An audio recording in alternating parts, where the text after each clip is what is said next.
You've probably driven by the Yolo Basin.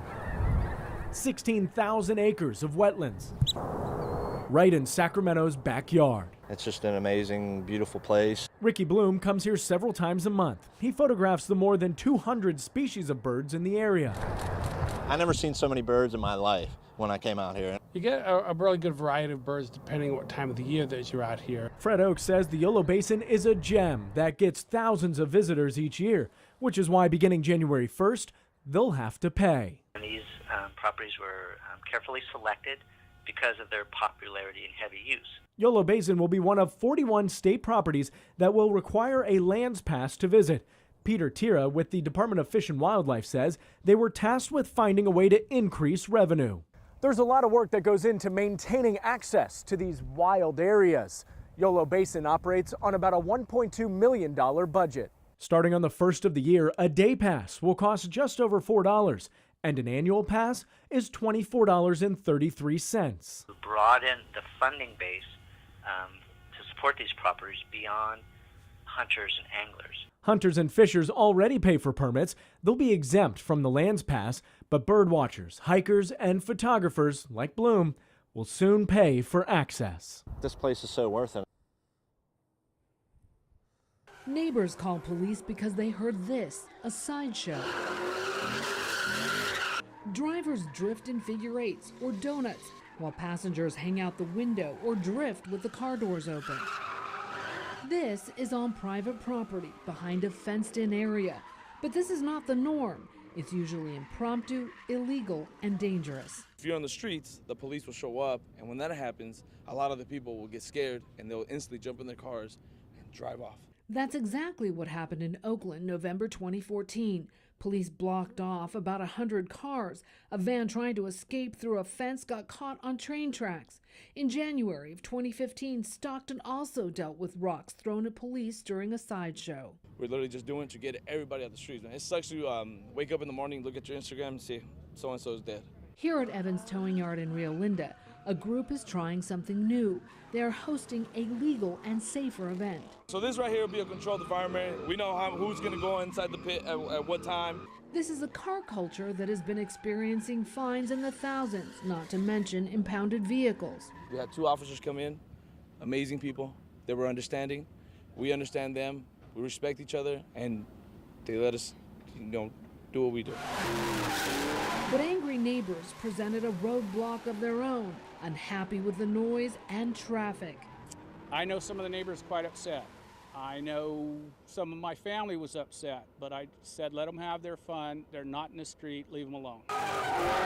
Organizers of the event say they will do more to work with neighbors in the future to perhaps steer clear of any problems. They want to be able to do this again. Some people go fishing, some people go hiking. We like to drift our cars. This is the sequel, if you will, to last year's Art Hotel. Attendance to this event has doubled. Now, this has been the hottest ticket in Sacramento, and those tickets were free. It's been up and running for 3 weeks. Art, there's a big question mark on how to define art. Roughly 32,000 have come to experience it. I'm still trying to piece everything together. There's so many styles. 65,000 square feet of street, Art Street, where those in attendance could venture indoors, outdoors, and somewhere in between. People really into the artwork. A lot of it's interactive and it's super fun. In its final night, curators Seamus Kotz and Sean Berner reflect on the experience. It's been a lot of work and time. I know that. Yeah, I feel like next week I'm gonna digest it and kind of have a moment to kind of process it, but definitely we're proud of it. They say art is what you make of it. It just depends on how you look at it and here where you're looking. There's a mannequin over there and he has colors just shooting out of his mouth, and that's just great. That speaks to me, and I really like that. This is where eclectic and electric meet. Pop and performance blend seamlessly. It is tangible and textured, and above all, creative. As for Seamus and Sean, there is more to come. Always. This is just the beginning. This is just the beginning. For those attending, a sticker on the door on the way out speaks to how many people came through here. It's its own interactive art. At last count, M5, that's the collaborative group that put this whole thing together, says there were at least 200 artists working on this in some way, but obviously a big success. Back to you. He's 16, and he's the youngest member of the Sacramento Republic FC. Oh, it feels amazing. I'm very happy here, and that's why I picked to sign for Sacramento Republic. Though the Roseville native, Roberto Hadigan, isn't playing in this match against San Antonio, he's ready. This is not only a goal, but a dream. No, I can't say anything else, but I'm excited just to play with such good players. I see them on the field, how they pass, how they move, and I'm just happy I'm among them.